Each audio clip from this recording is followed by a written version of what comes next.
చేస్తే సమస్త దేవతల్ని మీరు చూడవచ్చు మరియు అన్ని కోరికలు తీర్చుకోవచ్చు. ఈతి బాధలు అన్నీ పోతాయి. ఎవరైనా సరే ఇక్కడ వ్రతం ఒక్కసారి చేశారంటే వారి జన్మ పుణ్యమవుతుందండి. చూశారు కదా, ఇక్కడ ఈ ఆలయంలో ఆలయ ప్రతిష్ఠ గురించి భక్తాదులకు వారు కలిగే ఈతిబాధలు తీర్చుకోవడానికి ఎంత చక్కటి మార్గం ఏర్పడిందో. ముఖ్యంగా మన ప్రాంతంలో, తెలుగు ప్రాంతంలో చూస్తే తిరుపతి వెంకన్న, కసాపురం మంజన్న, భద్రాద్రి రామన్న, సింహాచలం అప్పన్న, అదేవిధంగా ఈ అన్నవరం సత్యన్న.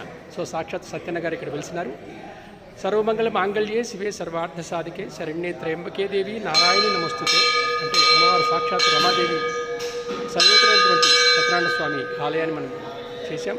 సో మన భక్తులు, భక్తాదులందరూ కూడా వాళ్ళ వీలుని బట్టి వారి వారి ఇతిబాధను తీసుకోవడానికి ఆలయాన్ని ప్రతిష్ఠించి ఆలయంలో యొక్క అమ్మవారి, స్వామివారి కృపా కటాక్షలకు పాత్రలవుతారని అందరికీ కూడా చేసుకుంటున్నాం. జై భారత్, జై హింద్. నిత్య